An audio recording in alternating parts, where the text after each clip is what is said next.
that I went to, and it certainly has been living with me since then. And I've been doing a lot of processing, and it's just an ongoing process.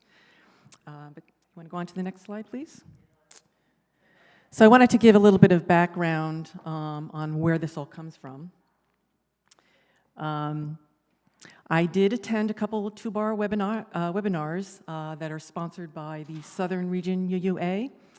The Southern Region UUA is just a branch of the Unitarian Universalist Association, catering to churches in the Southeast, which is like Texas through Florida, maybe a little up the East Coast there. And there were two webinars that they put together. The first one was called Dismantling White Supremacy Culture Within the Congregation. And then the second one, which is really what this talk was supposed to be about, was Dismantling White Supremacy Culture with Your Covenant. And when I was sort of preparing this presentation, I felt that I kind of needed to take a step back and kind of go through some of the things that they talked about in the first webinar so that people could get sort of a better background of, you know, why do we even care about this with our covenants? So next slide, please. So this all come about from an initiative that was started in 2017 by the UUA. It was the Commission on Institutional Change. And it was put together to kind of look at white privilege and structural racism throughout the UUA organization. And to kind of take a good look at where white supremacy, where we could identify white supremacy culture within our organization.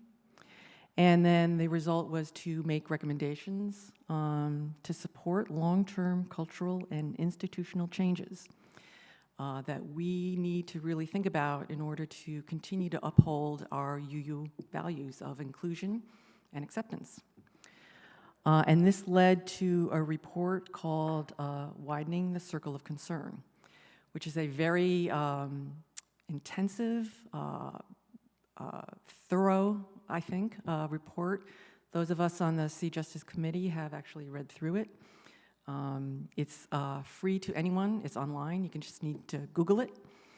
You can, download it. You can ask for a copy of it, but it is there for you to follow and read through. And it was actually presented to the 2020 General Assembly of the UUA.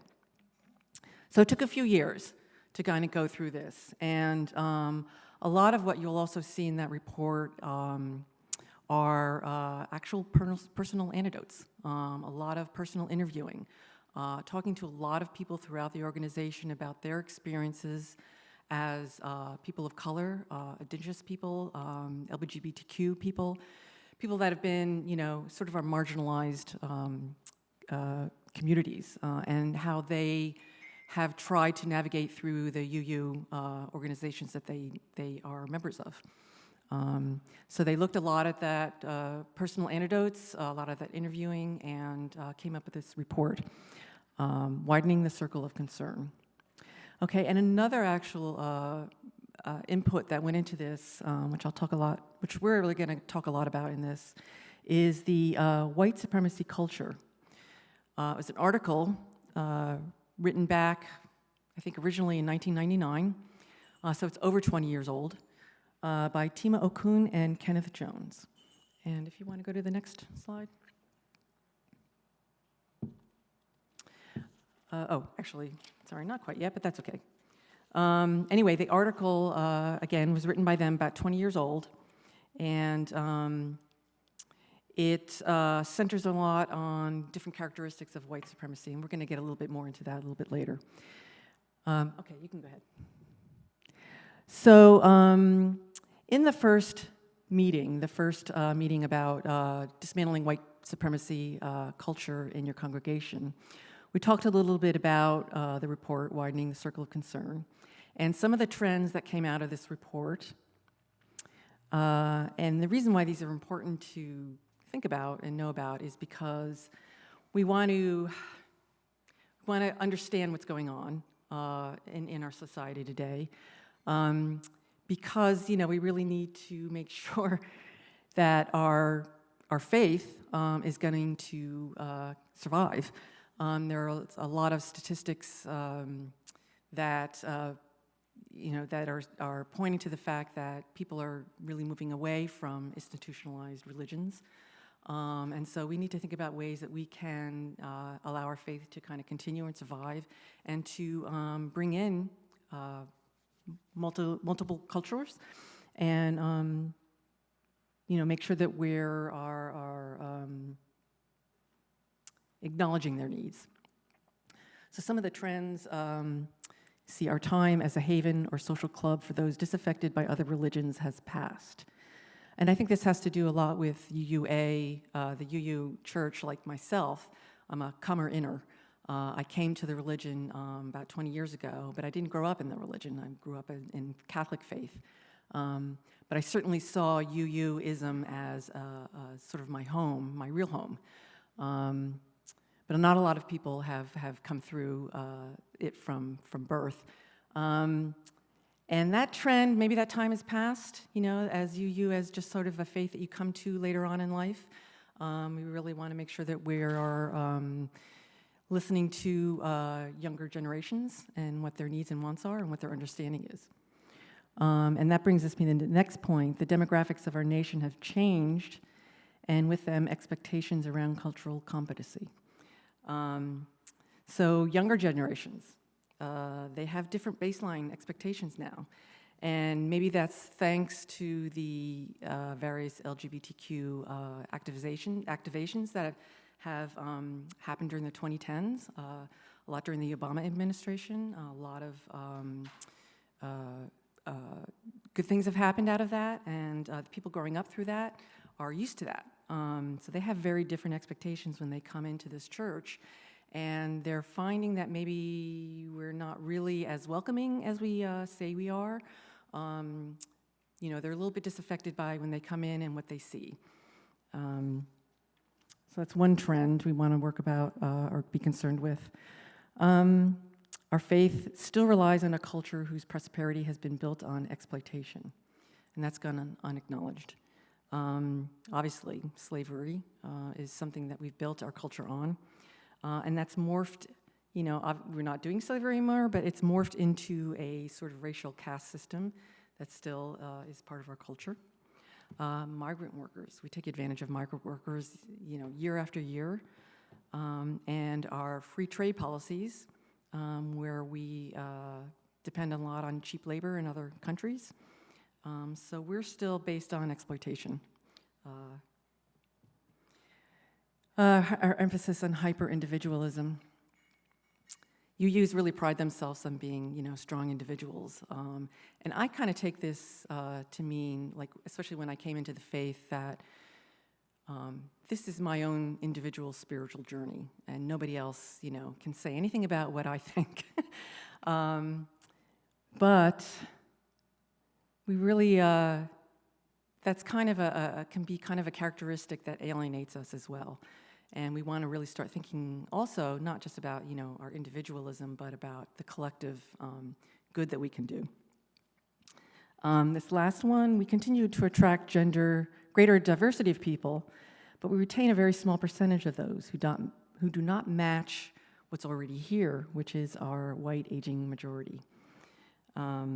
Again, I think when younger people are coming in, especially people of color, indigenous people, they're still disenchanted by what they find. So next slide, please. So this was another slide from that first meeting.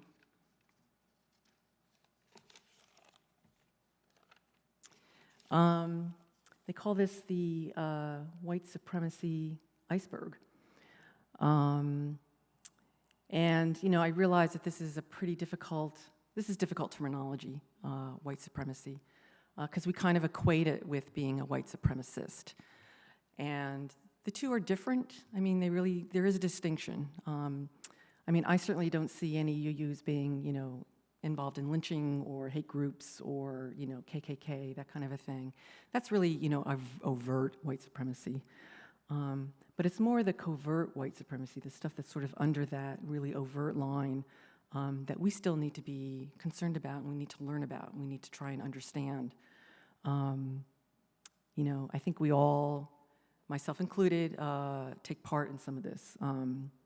This idea of the bootstrap theory, right? You know, if you can't just bring your, you know, pull yourself up by the bootstraps, you know, you're just, you know, it's all your fault because you can't do that.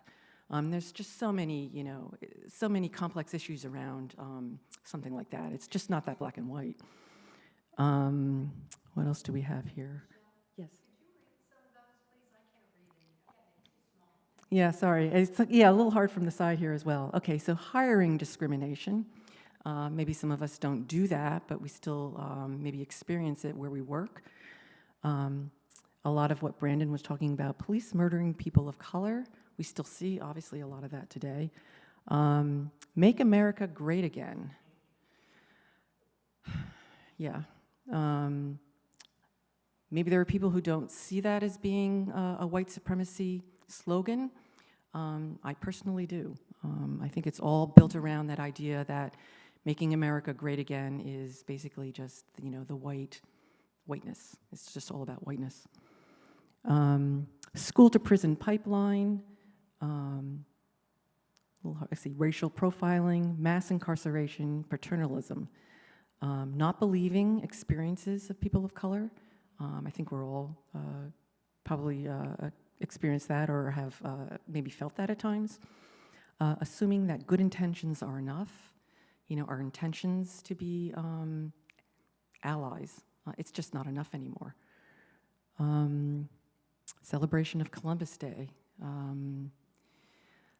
You know, I mean, there's not just, you know, black and people of color, there's the whole indigenous community, which has just been completely forgotten and wiped out. And we can't forget about that. Blaming the victim, tokenism, colorblindness, claiming reverse racism. So, yes. If I could say something about bootstrap theory. So, do I need to go to a mic or something like that for? Actually, okay, cool. This microphone is live. Okay. We're supposed to be. Yeah, now it is. And you can be heard on Zoom if you use this. So one of the things I wanted to say is about bootstrap theory and the reason for why it is a part of white supremacy. Think of it this way. When people say the phrase, pull yourself up by the bootstraps, you're assuming a lot of things are equal and that people have access to things. What I often tell people is black people and other people who started out in this country didn't even have shoes. So hence, how can you pull yourself up by bootstraps if you don't even have shoes? And then we've been able to get shoes, but then we weren't even able to get shoe laces. So it's like you got to think of it all the way through. So when you ever use that phrase, it is making a lot of assumptions that we all have equal access. So that's one thing. Right. The other thing I wanted to add was with respect to the use of the term people of color. There are times when we're talking about certain oppressions where they do impact very specific communities, and it does become a part of covert white supremacy when you incorrectly use the term people of color rather than specifically talking about those communities. So as you mentioned, they're going to be something that's very specific to the indigenous community. We need to say the indigenous community rather than just saying people of color. And the same thing comes when it comes to specifically black issues. Oftentimes, they get couched into people of color issues, and they're not equally felt. That's right. So just want to point that out. Thank you. Okay, next slide. Okay, so here we come to the white supremacy culture based on an article, as I mentioned, published originally in 1999. Tima Okun has recently updated it in 2021, but it is basically a list of characteristics that describe white supremacy culture. So we all know that culture reflects different things. It reflects our beliefs, our values, norms, standards that get expressed in our community, in whatever group we're involved in the town we live in, the state we live in, and going up to our nation. And white supremacy culture is basically the ideology baked into those beliefs and values and norms that whiteness has value. and that blackness has no value. And in fact, blackness is seen as dangerous or threatening. And so this is really not meant to describe all white people, but it certainly describes the norms of a certain class of people, right? An owning class culture. And this is only, this is only one way of understanding white supremacy culture. There's certainly lots of literature written and a lot of analysis done, and for years and years. This just happens to be maybe a good way to kind of be able to wrap your brain around it, to be able to try and understand what it means. The one thing about this, and I don't have it listed up here, is not only are these listed out in the article, which is a very lengthy article. Each one of these characteristics has gone into some detail. And there are, lots and lots of examples of what each of one of these can look like. But also, they add antidotes, different ways of trying to combat the particular characteristic. And I'll actually give some of the examples of those a little bit. Okay. But it's important that we understand, that we try and understand what this is so that we can begin to dismantle. Yes. I'm sorry, you just said something that just struck me, and that was that it was an owner class. That's a list of characteristics of an ownership class. Ownership isn't actually one of the things that's listed, but the fact that, but that just struck me. Well, one of the things mentioned in the article, they specifically point out, or maybe the authors specifically point out, that this is maybe norms that are generally attributed to the middle white class, or the owning class is what they also refer to it as. I don't know how important that is, Brandon. I don't know if you have any thoughts on that, but or what that might mean. Okay. Great. It's so wonderful It's all having this good. resource. So I do think that that's very important, because some individuals, when it comes to thinking about white supremacy, they put class into it. So that's the reason for why it's important we think about that dimension. Because like for some people, when they hear the term white privilege, they associate it with class. So they're like, oh, I'm not rich, therefore I don't have privilege. And it's like, that's not exactly what that means. Right. So that's why I think they're probably putting in that owner's class, because there are going to be some elements of this where class comes in, but also you don't necessarily have to be at a certain class status to engage in white supremacy culture. Exactly. Cool. Very good. Okay.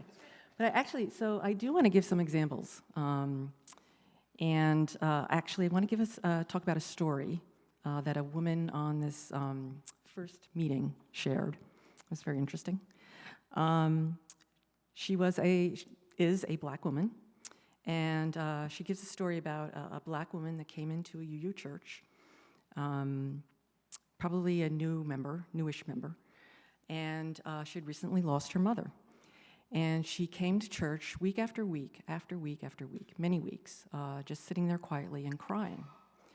And I think finally this black woman who was sharing the story went up to her and said, what's going on? And this woman shared that basically, I've been here for weeks, and obviously I'm in distress, but not one person came up to me. Not one person tried to comfort me. Not one person tried to ask me what was going on. This is a mostly white congregation.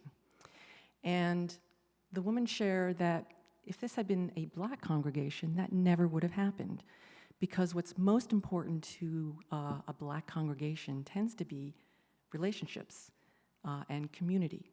And so that never would have happened then. And I thought that was a very interesting example of what she said was maybe either or thinking. Either I pay attention to the sermon that's going on because I'm a white person and I'm here to, listen to this sermon and I can't disrupt anything, versus, or I pay attention to you and what your problem is. And maybe there's some fear of conflict in there. Either I, stay in my lane and I don't cause any problems, or I get involved in your situation. And there's fear in that. So I thought that was an interesting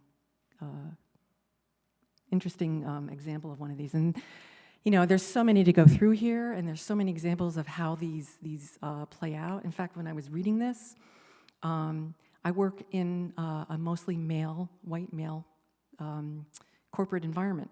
And every single one of these is part of my work environment for the last 30 years.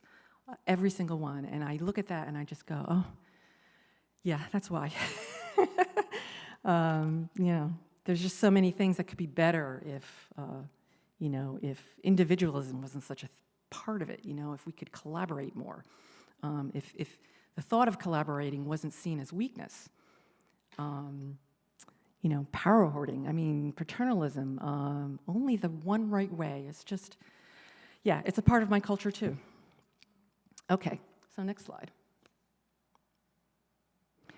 So my takeaways from this first webinar, we need to be able to identify white supremacist characteristics in our UU culture and in the world in general, but we're really trying to sort of focus on what we're doing in our UU churches today.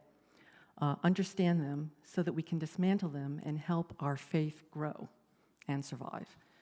Because, you know, we may not, you know, with the trends that are happening today, especially with young people not really coming to the faith anymore, or any kind of institutionalized faith, you know, that we really have to start looking at these things.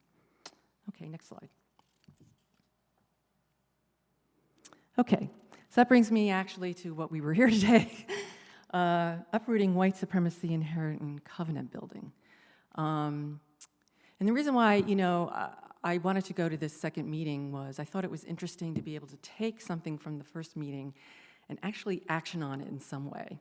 And this is a way that we, you know, we are all involved in building covenants when we come into church groups, you know, and we come into committees, and we kind of, you know, write those covenants, and we want to, you know, sort of have some kind of, you know, agreement on how we're going to act.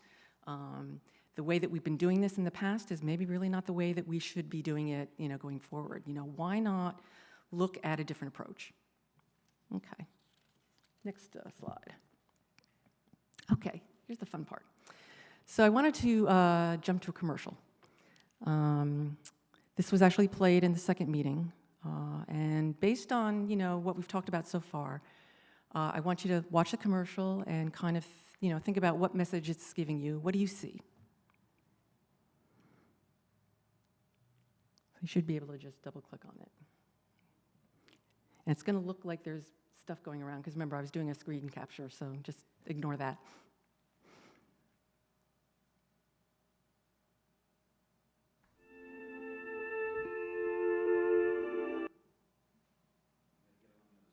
Okay.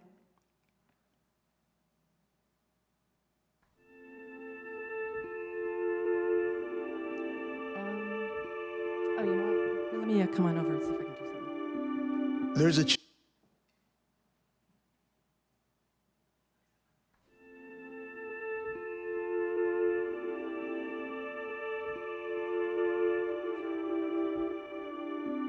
There's a chapel in Kansas, standing on the exact center of the lower 48. It never closes. All are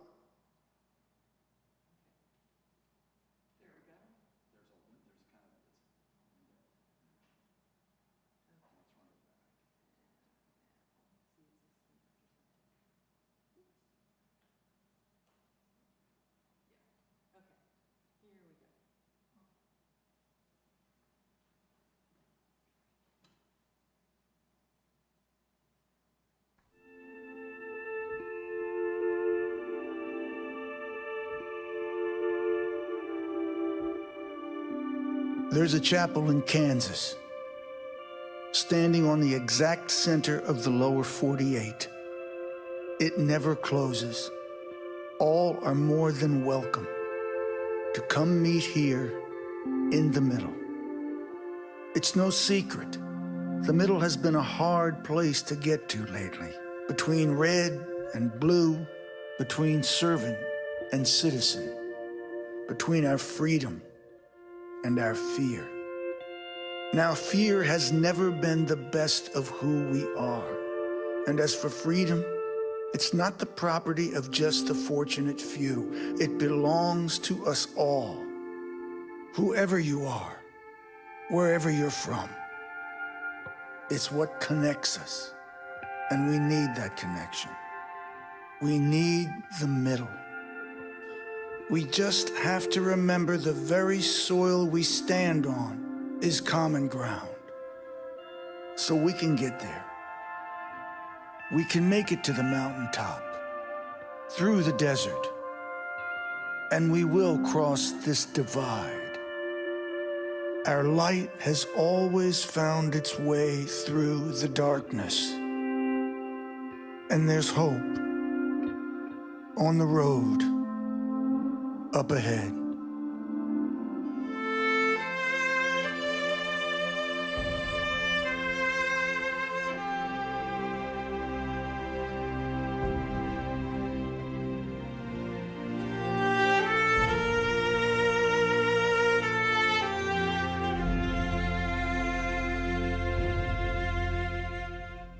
Okay, you want to go back to the slide titled The Jeep? And while we're doing that, anyone have any thoughts they want to share about what they saw?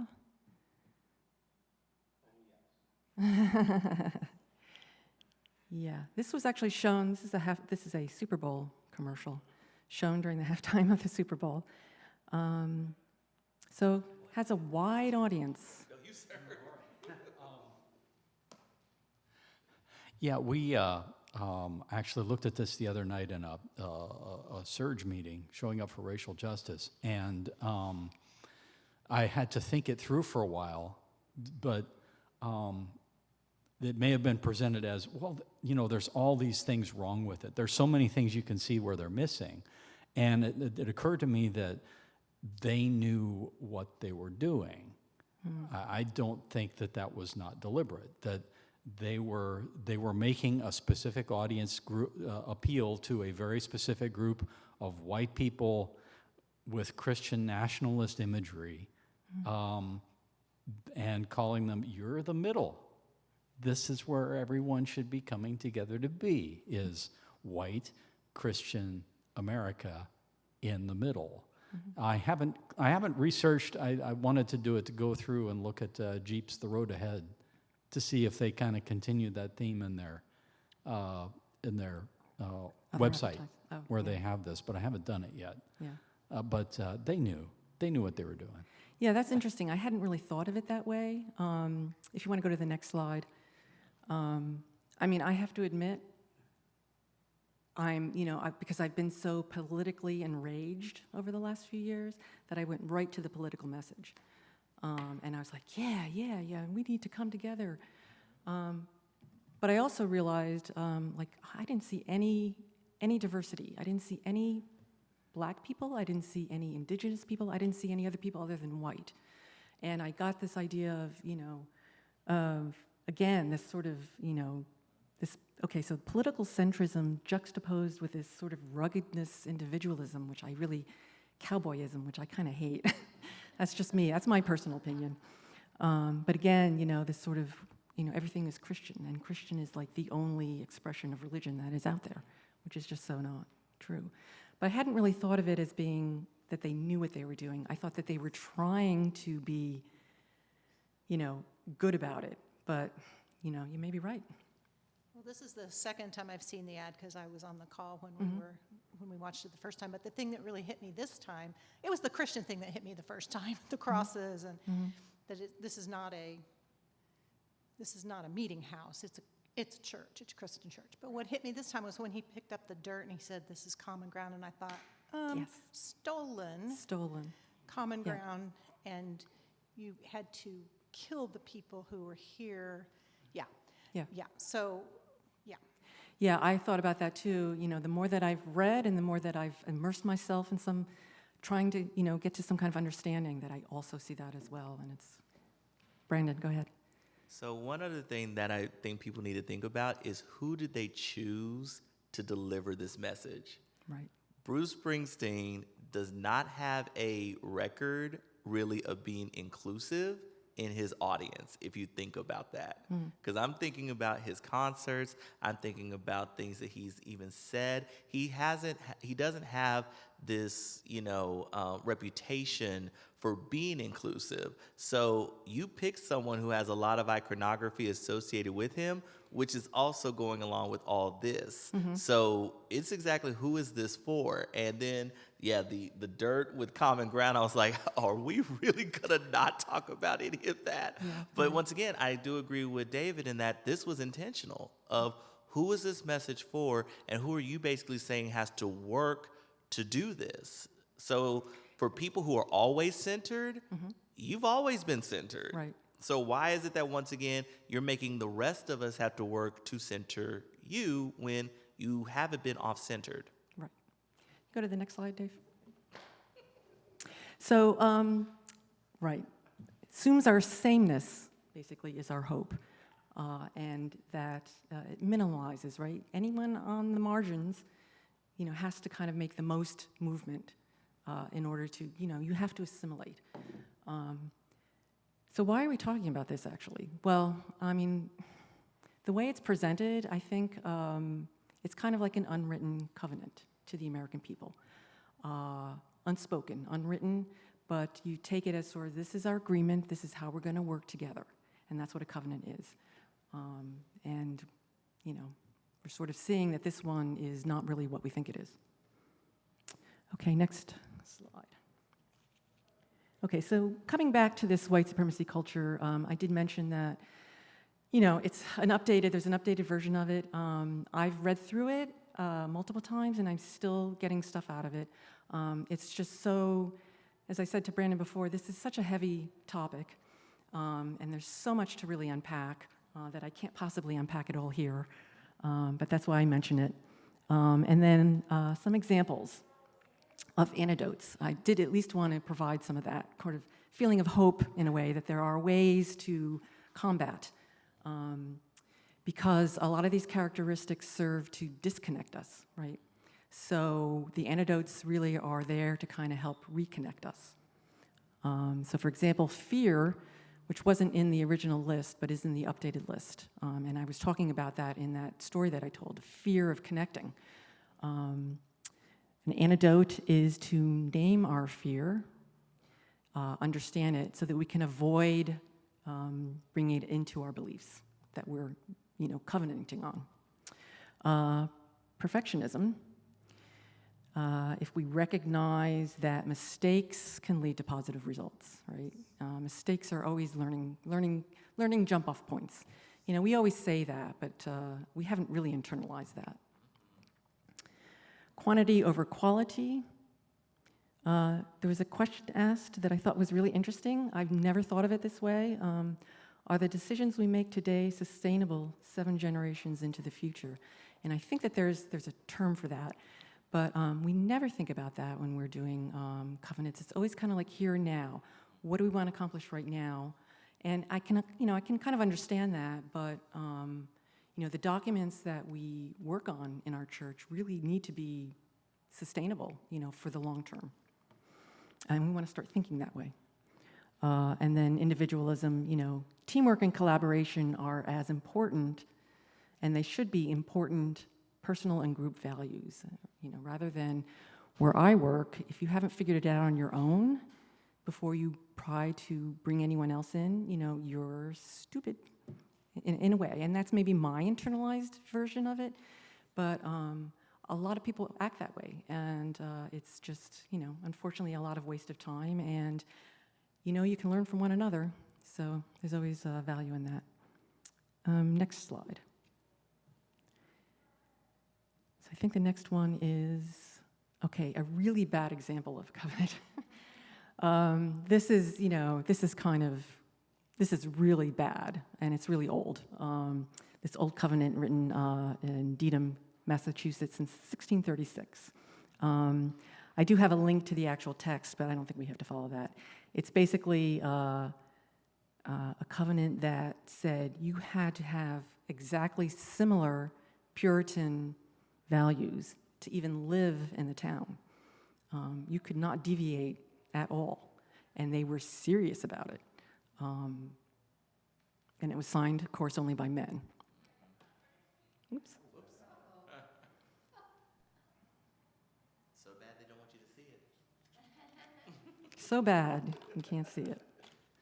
Yeah, we have a comment from a Zoom participant, and I'm trying to figure out how I'm going to. Oh, okay, thank you, yes. Are you still on Zoom? Yes. Give David, Phil Unless- has Zoom up on his phone. Unless they private messaged them. Yeah. In the chat?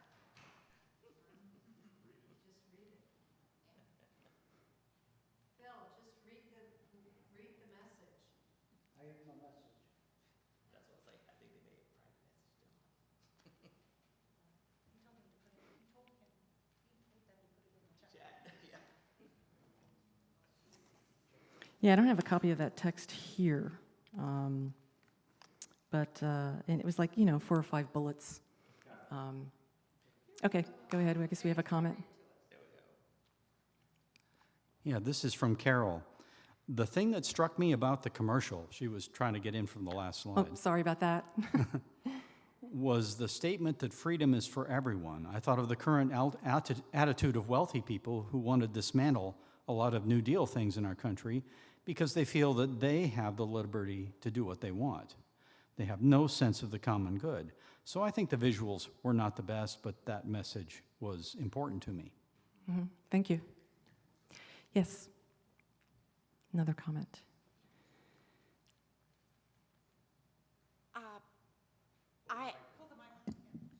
Yes. Thank you. Well, I see the divide in our country as so great that message, even though you have pulled it apart, and I see your point, for so many, even admitting that there is common ground is a reach. Even to see that the road ahead, that there is hope, is a reach. And so, in some ways, that message, people need to hear that. And that it came from Jeep and was heard. I get that everything that you outlined was so negative, and that it was intentional to be exclusive to Christianity and male and rugged individualism. The message of common ground, the message of that there is hope ahead is a message I want to support. So Yeah. No, and I can totally understand that. And actually, I mean, that was really my first takeaway from it was, this is hopeful. This is what we need to hear. And I'm sort of on the fence whether or not it was intentionally targeted. You can argue that. But yeah, I mean, that's certainly a valid. Did you pay for a Super Bowl ad? You bet they. Yeah. Oh, yeah, yeah. Millions upon millions of dollars. But some people, still hear that goodness out of it and want to believe, like I do, that it's intentionally meant to be good. I absolutely hear what you're saying, Pam, and that message would have come through loud and clear if it had been a diverse cast of people showing different. When you see the policeman approach the protester to hug them or to shake hands, that's expressing we're on different sides, but we can find a common ground. But not, I think they, yeah. No, Right. they're selling Jeeps, and who's buying Jeeps? Right. That's exactly, and as much as a Super Bowl ad, you bet they tested that. Can't remember the name for that kind of testing, but anyway. Focus group testing. Yes. Okay. So back to covenants. This is sort of an example of a common covenant. These are kinds of phrases that we see in a lot of covenants. You don't have to read them all here, but be prepared, be on time, respect each other, be present, assume goodwill. And these are all, these all are good things. We think these are all good things. But I guess what I'm hoping to challenge people with is that there really is a different approach. And maybe an approach that can be more positive and inclusive and more uplifting, rather than these sort of Robert's rules of behavior. Do this, don't do this, do this, don't do this. Maybe we need to think about those kinds of covenants differently. So let's go on to the next one.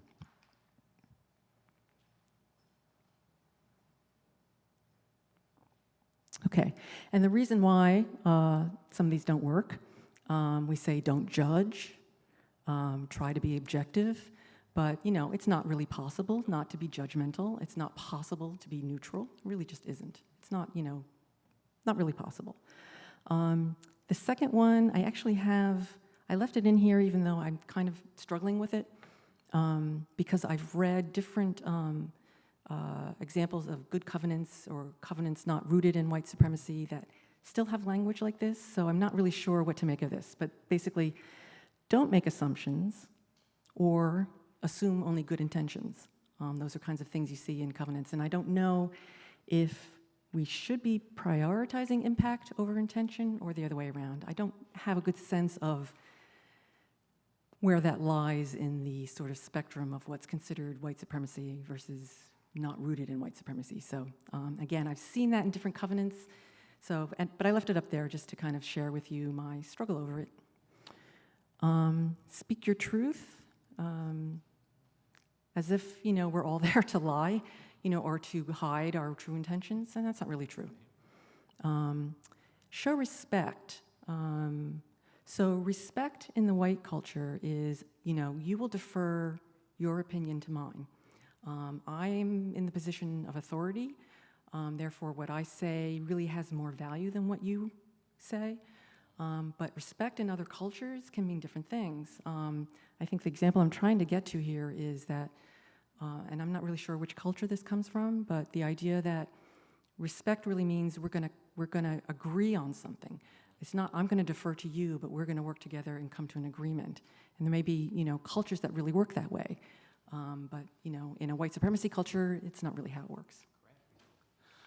Something in it that I saw in these, in the first and the second workshop, is that when you get to ones like number 2, well, there are several places where these things could appear to be in conflict. Mm-hmm. I think you can do both of those things. You can assume good intentions and prioritize impact by when someone says something that can be offensive, you can approach that as that they did not intend to be offensive, but that the impact must be dealt with. Right. And then you get to keep both of those. Yep. Thank you. Let's go to the next slide when you sit down. Any other comments? No? Okay. So, this is an important question. Why is this important? Why is uprooting white supremacy and our covenants important? So UU is a covenantal faith, not a creedal faith. Things are not written in stone. We make agreements, and these agreements are living documents. We can change them. So that's a good thing.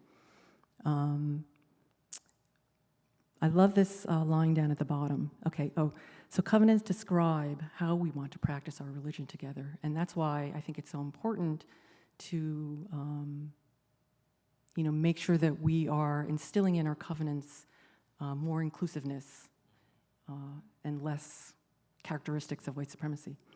But there's actually the very bottom one there is from the White Supremacy Culture article, and I just love this. It just really hit home with me, and I'm trying to capture it here, but I think I have to read the whole thing. One of the purposes of listing characteristics of white supremacy culture is to point out how organizations which unconsciously use these characteristics as their norms and standards make it difficult, if not impossible, to open the door to other cultural norms and standards. As a result, many of our organizations, while saying we want to be multicultural, really only allow other people and cultures to come in if they adapt or conform to already existing cultural norms. So this, to me, that was just like everything, just summed it right up so nicely, and really makes me understand, why I want to work hard at the next covenant that I'm working on, to make sure that I'm not closing the door on anyone, but opening doors. So next slide, please. Okay, so some ideas on how we can change. And this came out of, again, what I'm really summarizing is the meeting. This is not from my brain completely. So I'm not going to take credit for all of this good stuff. We can think of covenants as love letters to our faith. We should aspire to make them aspirational, and yet we can still set boundaries. Identify core values shared among members. Okay, so that's really important. And I think on some of the statements and agreements that I've read, like Black Lives UU and the drum, I don't know if you're diverse and reactionary? No, I'm sorry. I know what their name is. Drum is the name of Diverse and Revolutionary UU Multicultural Ministries as a group. So some of the agreements and stuff that I've read of theirs, they identify a lot of their core values, and that's something that we might, that we kind of need to do. As long as we can agree on those core values, then we can sort of, instill them more in our covenants. Asking the question, what does a beloved community feel like in practice? Again, identifying those core values to describe what we think a beloved community is. Identify, name cultural norms and standards that we want. How do we want our members, friends, and visitors to feel when they encounter our congregation? It's an important question that we always want to be asking and thinking about. So next slide. So here's an example of a covenant that is not rooted in white supremacy. I don't know where this comes from. I'm not really sure where it comes from. It came from the meeting, but it was not cited where it came from. Racial Justice Covenant, resistance and harmony. So our unique identity within Unitarian Universalism as a diverse, anti-racist people of color community carries with it both responsibilities and opportunities. Therefore, we covenant with one another to change the racial status quo in the Unitarian Universalist Association, develop tools and strategies to work together, remain together and present with one another through disagreement and conflict, connect to this organization and one another throughout our professional and personal affiliations with the UUA, provide vision and leadership for the journey toward wholeness, hold one another accountable in our efforts to become an anti-oppressive faith community. So the things that really stood out to me, especially I think it was the third bullet, remain together and present with one another through disagreement and conflict. Again, it's that notion that disagreement and conflict is something that, we can't deny or ignore. It's going to be part of how we're working together, and we can't be afraid of it. We can certainly set boundaries around it, but, the idea that it's something you want to lean into and learn from, as opposed to, rules like, don't speak out of turn or something like that, Next slide. And I was mentioning, so I don't know that these are really covenants per se, but they certainly are, because they're very long, and I guess I think of covenants as being sort of, just a, sort of short list that people can digest easily. Maybe that's wrong. But drum, diverse, sorry, I can't remember this, and Revolutionary UU Multicultural Ministries. And I just have some websites there. And then Black Lives UU, I actually think I did want to point out some of the things that I was reading in there that I liked, just to share with you. A value that they point out, they actually point out the value of conflict, and I've been kind of concentrating that on a lot. I'm not sure, but it just seems to, I don't know, speak to me a little bit more. So the reason why I want to share this is because the language that they use is just very different than what we would normally come across in a covenant, and it's just sort of an example. So conflict. We commit to disciplined conflict. We commit to finding the balance between showing up as our complete honest selves in conflict, and swearing or yelling may be a part of that, with recognizing that our anger or frustration may trigger others and may not be helpful. So there's the sort of leaning into the conflict and recognizing it and naming it and, allowing it to exist. But yet, we certainly can set boundaries around that. It's not like people have to be crazy. So I kind of like that. Might be something else in here that I wanted to share.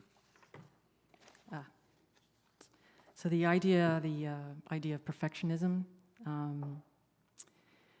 This is under their value called accountability and support. We strive to bring excellence to all parts of our work, including logistics and details. However, we do not prize details over content and relationships.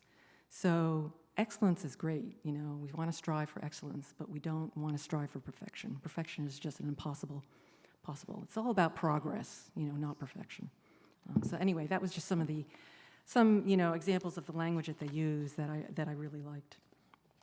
Okay, I think, let's go to the next slide. Oh, and this is the actual DDM government at the end there. I don't know if, just read some of this. Okay. If you want to read it, go to the mic and read it. Yeah, I can see it. I have my distance glasses on. Okay, we whose names are hereto inscribed, do in fear and reverence of our mighty God, mutually and severely promise amongst ourselves and each other to profess and practice one faith according to that most perfect rule. Next one, let's see. All such as are contrary-minded. This is not at all inviting. It's really, really very, very severe in its language, and just like, you know, if you do not adhere to everything that we believe in, you're just, you know, you can't even live in the same town, is basically what this comes up to. So it's very old, of course, it's not, you know. It's like, who can abide by that? Yeah, right. Yeah, Puritans.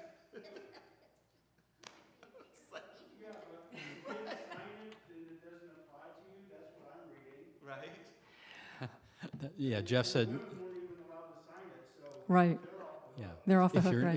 if you're not allowed to sign it, does it apply to you, said Jeff. Right. I did want, just for Brandon's benefit and anybody else that doesn't have that old UU background, Unitarian Universalism, we trace our roots to Puritans. So we believe this applies to us. So, Thank goodness for evolution. so that's it. Again, I think the goal, or what I take away from all of this is we want to think about a different approach to writing our covenants. We want to think more about aspirational ideas. You know, aspiration, that's a powerful word, and I think it actually means a lot and covers a lot. So that's it. Thank you very much.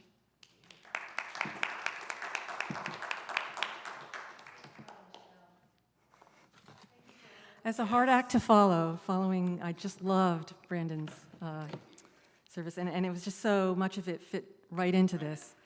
So that was great.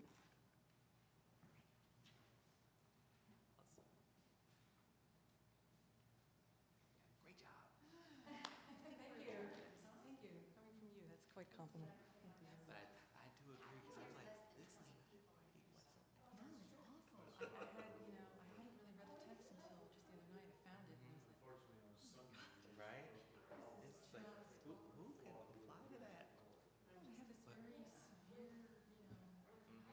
mindset. Yeah, very severe novel.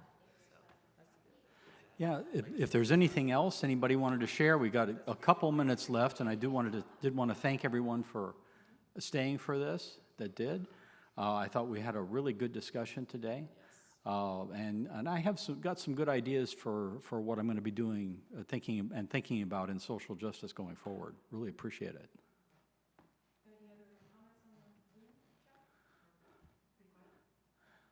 I didn't see any others there.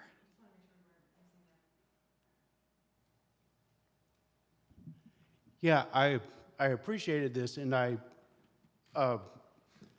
agree with everything that's been presented here, but I feel like I have to say it. I think something a lot of people are missing.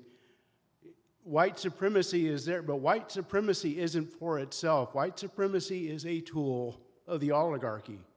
It's to keep that 2% or 1% or 0.5% or whatever in charge. And white supremacy is just one of their tools. And that's what we're really taking on. And if we can keep fighting each other instead of working against the oligarchs, then they're going to, they've got it made. And And in that sense, it's not racism. Not to say that there isn't racism there. I mean, but that's not the, you know, if you know, trotting on black people is what keeps the oligarchs in power, then they're all for that, you know. And that Jeep commercial, yes, they knew exactly what, and it was aimed straight at, you know, the Let's Go Brandon people to show you're the sinner, you're the, you know, anyone that's not coming to you, there's something wrong with them, and that's what that, you know, and they put in the hopeful stuff to make it seem attractive. So yeah, so some people say, yeah, but there is a good message here, but you know, in the end, yeah, it's toxic. So anyway, I think that point is very obvious and often not forgotten. It's all about, you know, what are the oligarchs doing to keep themselves at the top? So. And just a small plug, we cover these things in somewhat more depth in two groups that have been meeting and we are continuing to pursue of our Showing Up for Racial Justice interest group. It's called an interest group because we have not formally affiliated. And then our anti-racism book group. And I'm in the directory. Email me if you want to participate. A lot of folks here are already on the list. So thank you, everyone, for coming. And thanks again, Brandon, for presenting for us.